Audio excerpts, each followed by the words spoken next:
Olá, aluna e aluna do YouTube, professor Emerson Bruno de volta com todos vocês e para mais uma aula de Direito Constitucional, de Administração Financeira e Orçamentária, Direito Financeiro na Constituição da República. E um tema importante, não apenas para a sua prova de concurso, não apenas para o seu estudo, tendo em vista as bancas examinadoras que comumente organizam e aplicam provas para concursos públicos no Brasil, mas também uma questão importante para a prova de faculdade, para a prova de pós-graduação, para a compreensão de um assunto polêmico, tá? E um assunto importante, que é o teto de gastos no âmbito da União. Ah, professor, quer dizer então que a aula é sobre a emenda constitucional número 95/2016? Exatamente. Vamos tratar aqui, da emenda constitucional número 95/2016. E antes de você ter aí, o seu posicionamento político, a sua opinião, o que eu quero? Que você compreenda a dinâmica da emenda, tá? Ao final, inclusive, eu vou me permitir, expor o meu posicionamento. Mas antes de mais nada, qual que é a função primordial do canal? Produzir, organizar e distribuir conhecimento. Então vamos lá, vamos entender o que é a emenda constitucional número 95, tá? O teto de gastos, a emenda constitucional 95 de 15 de dezembro de 2016. Então vejam só, artigo 1º da emenda, O ato das disposições constitucionais transitórias passa a vigorar acrescido dos seguintes artigos 106, 107, 108 até 114, ok? Então percebam que eu tive uma inclusão. Ao ato das disposições constitucionais transitórias. Então a emenda constitucional número 95, ela não altera um artigo em específico. Por quê? Porque a vigência dela é temporária. Seriam 20 exercícios financeiros, 20 anos. Então, como eu não tenho algo que vai se integrar permanentemente ao texto da Constituição, faz todo sentido que eu tenha tido uma inclusão nas ADCTs, no ato das disposições constitucionais transitórias. Onde é que fica isso, professor? Lá no final da Constituição. Você passa ali todos os artigos da Constituição, tem lá os constituintes, os membros da Assembleia Nacional Constituinte e começam os artigos das ADCTs, do ato das disposições constitucionais transitórias. E aí você vai perceber lá no artigo 106, vejam o artigo 106, fica instituído o novo regime fiscal no âmbito dos orçamentos fiscal e da Seguridade Social da União, que vigorará por 20 exercícios financeiros, ou seja, 20 anos, nos termos do artigo 107, dos artigos 107 a 114 deste ato das disposições constitucionais transitórias, tá? Duas questões importantes aqui. Primeiro período, 20 anos, 20 exercícios. Segundo, que o teto de gastos não incide sobre a totalidade do orçamento. Ele incide sobre o orçamento fiscal e sobre o orçamento da Seguridade Social, ok? Então, novo regime fiscal para o orçamento fiscal, para o orçamento da Seguridade Social. Quem lembra da minha aula sobre o artigo 165, parágrafo 5º da Constituição, vai lembrar o seguinte, que o orçamento, que a lei do orçamento anual é composta pelo orçamento fiscal, pelo orçamento de investimento das empresas estatais e pelo orçamento da Seguridade Social. Percebam que o teto de gastos, que a emenda não incide sobre o orçamento de investimento das empresas estatais, ou seja, o orçamento de capital, o orçamento de investimento das empresas estatais está fora do teto de gastos, da aplicação do teto de gastos. Isso significa dizer o seguinte, que o orçamento de investimento da Petrobras, o orçamento de investimento da Eletrobras, todos estão fora do teto de gastos. Eu aplico o novo regime fiscal para quem? Eu aplico o novo regime fiscal para o orçamento fiscal e para o orçamento da Seguridade Social. por 20 anos, ok? Então, ó, fica instituído o novo regime fiscal no âmbito dos orçamentos fiscal e da Seguridade Social da União, que vigorará por 20 exercícios financeiros, nos termos dos artigos 107 a 114 deste ato das disposições constitucionais transitórias, tá? 107, vejam o artigo 107. Ficam estabelecidos para cada exercício limites individualizados para as despesas primárias. Grifem aí, ó, para as despesas primárias. Então é em cima do resultado primário. Então vejam, ficam estabelecidos para cada exercício, para cada ano, limites individualizados para as despesas primárias. O que são despesas primárias? Resultado primário, professor? Isso aqui é uma questão importante, ó. Por 20 anos não poderá haver um aumento real nas despesas primárias. Despesas primárias não inclui o pagamento de juros e serviço da dívida, ou seja, eu não tenho a incidência do teto sobre as despesas financeiras da União, sobre a rolagem da dívida pública federal e o pagamento de juros por parte da União. Então é em cima das despesas primárias, nas despesas primárias, não inclui o pagamento de juros e serviço da dívida, tá? Uma questão aí sempre importante e provável de cobrança na sua prova de faculdade, na sua pós-graduação, em um concurso público. Então grifa aí, ó, despesas primárias. De quem? Do Poder Executivo, então todo o Poder Executivo da União, todos os ministérios, né? Ministério da Saúde, Ministério da Educação, Ministério da Segurança Pública, Ministério da Justiça, Ministério dos Transportes, então todo o Executivo da União.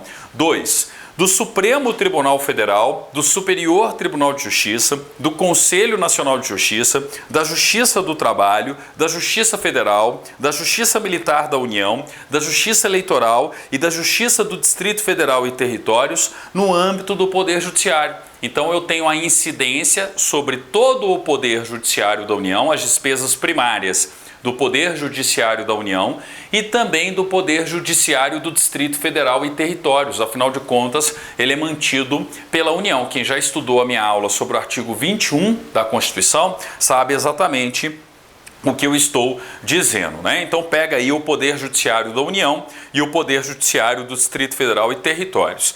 Inciso 3º, do Senado Federal, da Câmara dos Deputados e do Tribunal de Contas da União, no âmbito do Poder Legislativo. Então eu pego todo o Congresso, Câmara, Senado, mais o Tribunal de Contas, ou seja, o TCU. Então, ó, sobre, né, as despesas primárias do Senado Federal, da Câmara dos Deputados e do Tribunal de Contas da União, no âmbito do Poder Legislativo.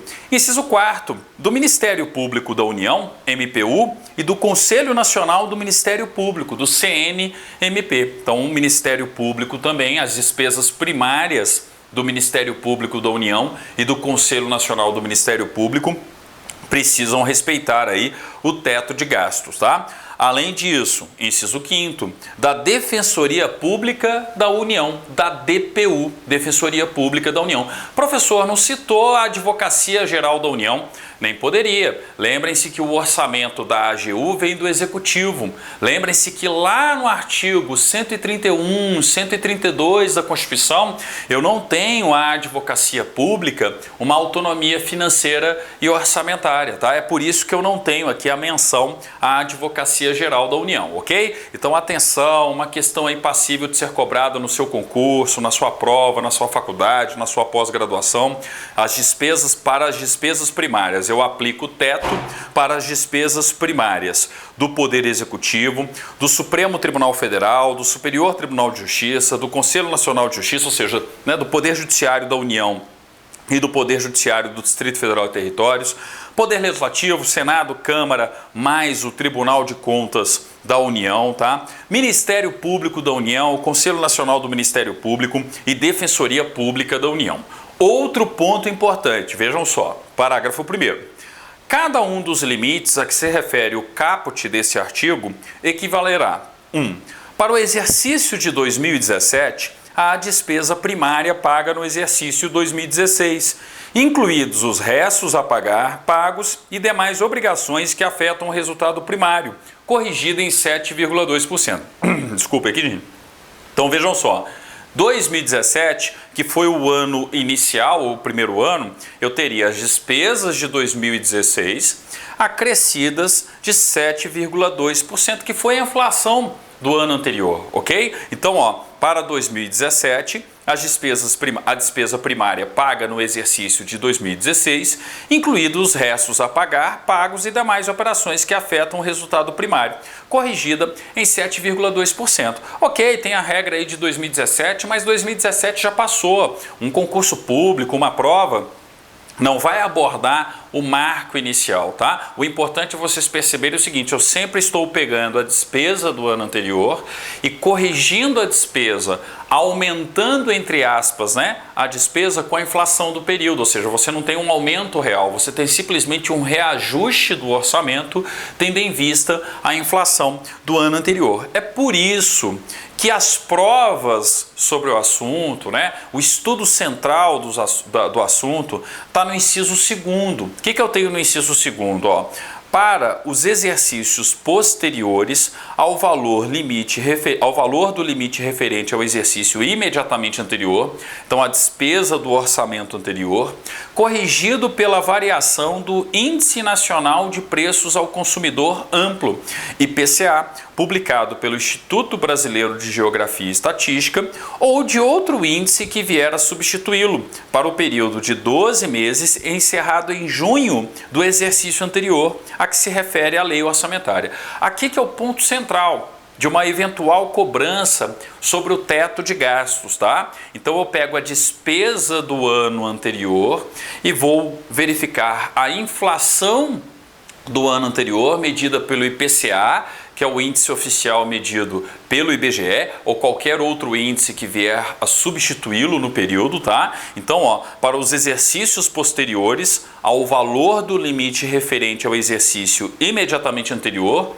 a despesa, né, o orçamento anterior, corrigido pela variação do Índice Nacional de Preços ao Consumidor Amplo, o IPCA, publicado pelo Instituto Brasileiro de Geografia e Estatística, ou de outro índice que vier a substituí-lo, para período de 12 meses, aí vem o detalhe, ó, encerrado em junho do exercício anterior.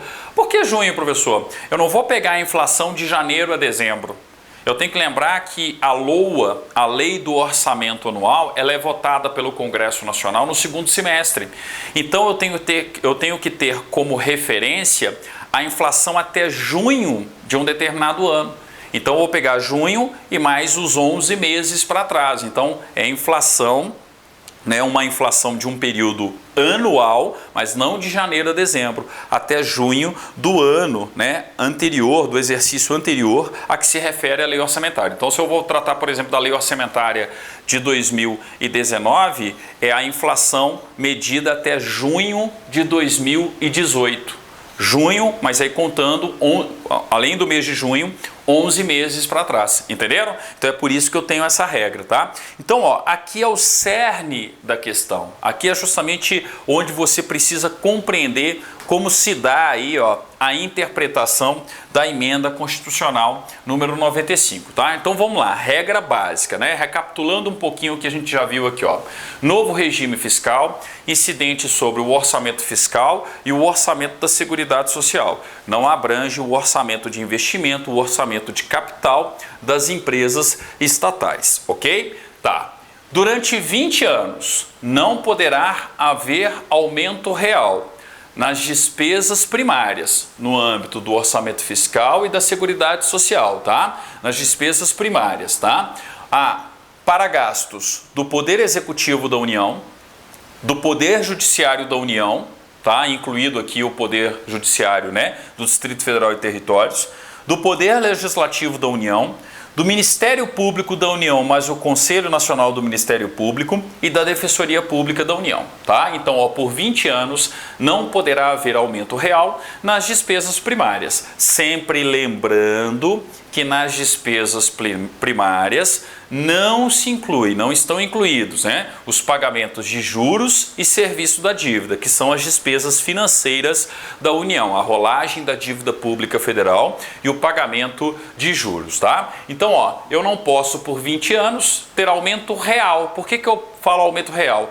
Porque, ó, eu tenho que lembrar dessa regra aqui, ó, que superem o orçamento do exercício anterior. Então, eu vou pegar o orçamento, por exemplo, né, da União no ano anterior, no ano de 2017. Qual vai ser o orçamento da União, o orçamento fiscal e o orçamento da Seguridade, né, Social para o ano de 2019? Ora, o orçamento de 2018 acrescido da inflação medida pelo IPCA.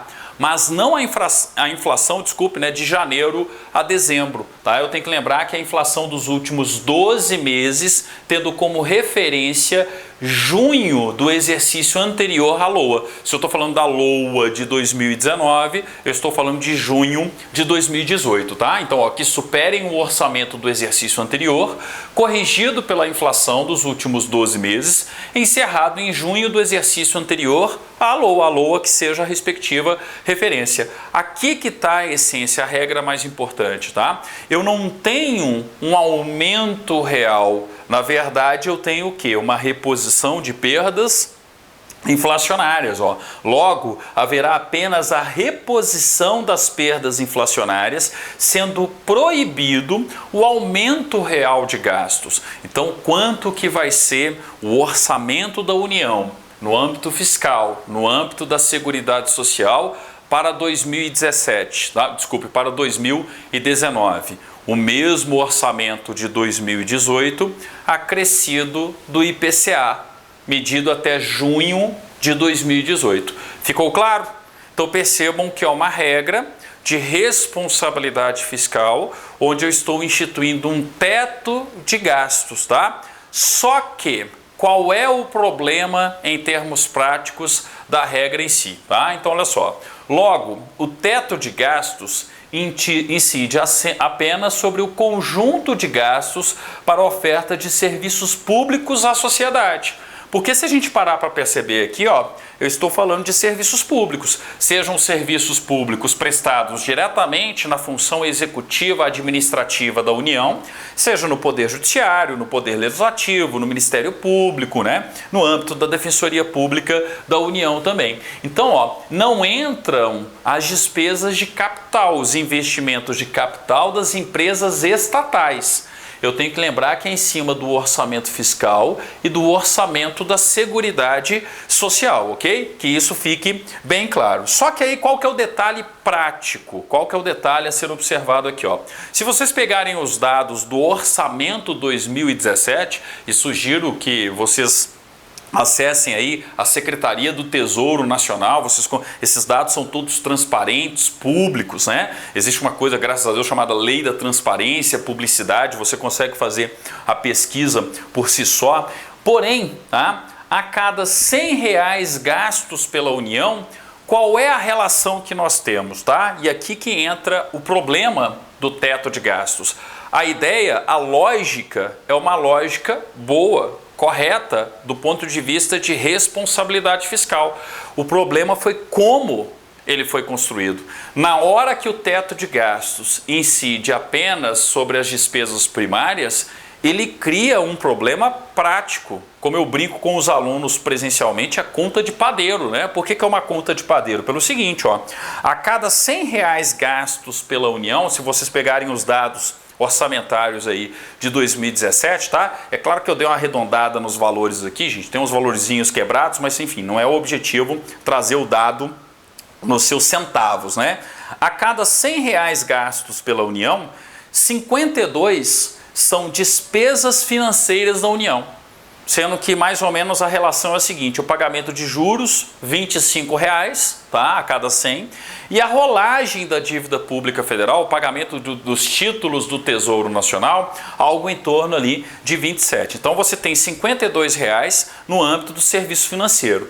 Lembrem-se que o teto de gastos não incide, tá, sobre as despesas financeiras da União.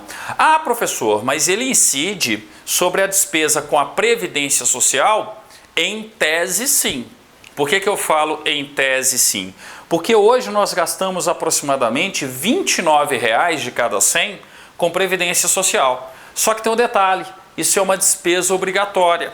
Quem já estudou as aulas anteriores sobre administração financeira e orçamentária já percebeu que eu tenho uma despesa obrigatória no âmbito da Previdência Social. Lembrando aqui que eu estou falando tanto do regime próprio de Previdência Social, a aposentadoria, por exemplo, dos servidores públicos, como o regime geral de Previdência Social. Eu tenho esse gasto aqui, ó, que é um gasto de R$ 29,00. Sobraram quantos? Sobraram R$ 19,00. E os R$ 19,00 é que é para o teto, né? Que é para todo o resto. E aqui é que entra o teto de gastos. Mas como assim, professor? Por que não incide em cima da despesa previdenciária? Porque a despesa previdenciária é uma despesa obrigatória. Então, se eu aumento a despesa previdenciária, não tem como eu congelar, incidir o teto de gastos em cima da despesa previdenciária. Por quê? Porque a União tem que garantir o pagamento das despesas previdenciárias. Lembram lá da arrecadação previdenciária? Tá? Lembram que se tiver prejuízo, a União tem que cobrir o prejuízo com recursos do orçamento fiscal? Então, na prática, o teto de gastos ele não incide sobre as despesas da Previdência Social. E aí, gente, a matemática é cruel. Vejam só como que a matemática é cruel. A cada ano que passa, as despesas financeiras da União ficam maiores. É como se o Brasil fosse uma família endividada, que pagasse, por exemplo, o mínimo do cartão de crédito, não pagasse a dívida por completo. Vai rolando a dívida, tá? Mas não consegue pagar juros, pagar a dívida ao ponto dela ser diminuída. Então esse valor aqui, ó, só está aumentando a cada ano. Se você pegar os dados dos anos anteriores, vocês irão perceber a escalada, né? O crescimento desse valor aqui, ó, das despesas financeiras da União. Então aqui só aumenta. Aqui, por conta do envelhecimento da população, por conta das despesas com a Previdência Social, também só aumenta. Onde que diminui? Ora, diminui no dinheiro existente para todo o resto, que é onde nós temos a incidência do teto de gastos. Peraí, então quer dizer, professor, que durante 20 anos, durante 20 exercícios financeiros, tá? Eu tenho aí o congelamento dos gastos com segurança pública, saúde, educação, transporte e tudo mais, e todo o restante? Sim, durante 20 anos eu tenho tão somente a possibilidade o quê? De reposição das perdas inflacionárias. É simplesmente uma correção de acordo com a inflação do ano anterior, ou seja, você não tem aumento real da respectiva despesa. Então, seria uma boa política de responsabilidade fiscal se incidisse não apenas sobre tais despesas, mas na verdade no conjunto das despesas como um todo. A partir do momento que o teto de gasto incide tão somente em cima dos R$19 e a despesa financeira e a despesa com a Previdência não estão, né, inseridas no âmbito do teto, quando aumenta aqui, diminui aonde? Ora, diminui no dinheiro para o Brasil, para o restante do país como um todo, para os serviços públicos como um todo. Tá? Ou seja, até parece que nós temos segurança pública de uma maneira eficiente, né? De uma maneira suficiente para atender todas as necessidades da sociedade brasileira. Até parece que a gente tem saúde, educação, transporte e serviços públicos de uma maneira suficiente para atender a população brasileira, ao ponto de nós congelarmos o gasto público, congelarmos o investimento dos recursos públicos nos serviços públicos. Então, qual é o detalhe do teto de gastos? O detalhe do teto de gastos é a incidência dele apenas em cima de determinadas despesas e a liberação das outras despesas, fazendo com que a matemática seja cruel. Se aqui sobe, aqui só vai diminuir. Então, ano que vem, como vai ser essa relação?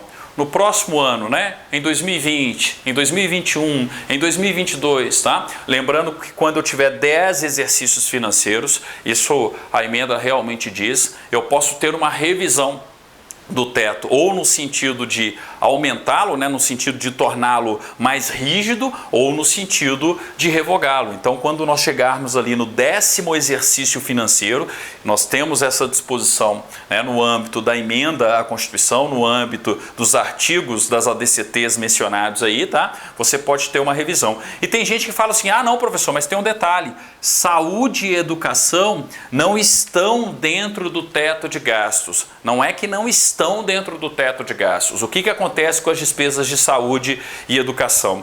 Elas podem crescer mais do que a inflação do ano anterior?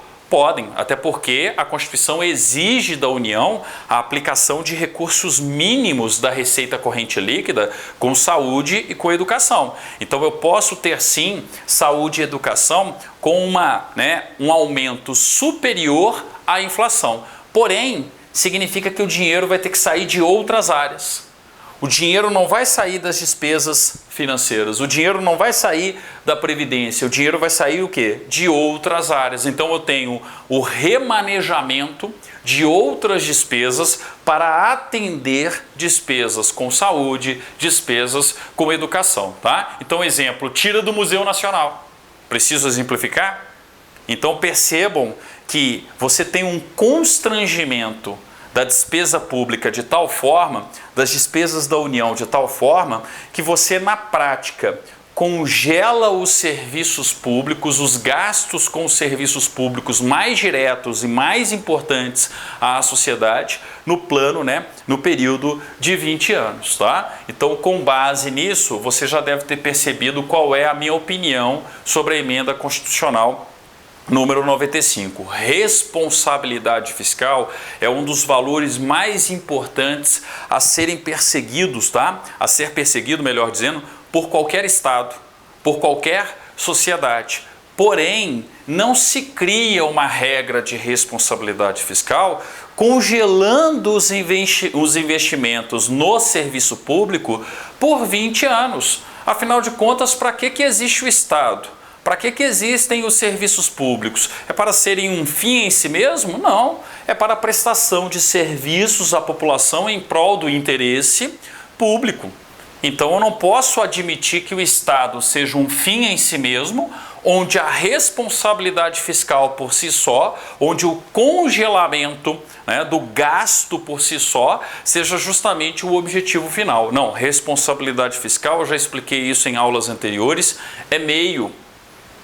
Não é a atividade fim. A atividade fim é o Estado prestar segurança pública, saúde, educação, transporte. Então percebam o seguinte, no âmbito da Constituição brasileira, que tem importantíssimas e sérias normas de responsabilidade fiscal, nós tivemos em 2016 duas emendas à Constituição que representam claras medidas de irresponsabilidade fiscal, de má gestão do gasto público. Eu tenho a DRU, a emenda constitucional número 93, que eu já gravei aula aqui anteriormente para vocês já estudaram ela no âmbito da administração financeira e orçamentária. A DRU retira até 30% da arrecadação da Seguridade Social, saúde, previdência, assistência social, fora também até 30% da CID combustíveis, da contribuição de intervenção no domínio econômico incidente ali sobre os combustíveis, sobre o petróleo e gás, enfim, os insumos baseados em petróleo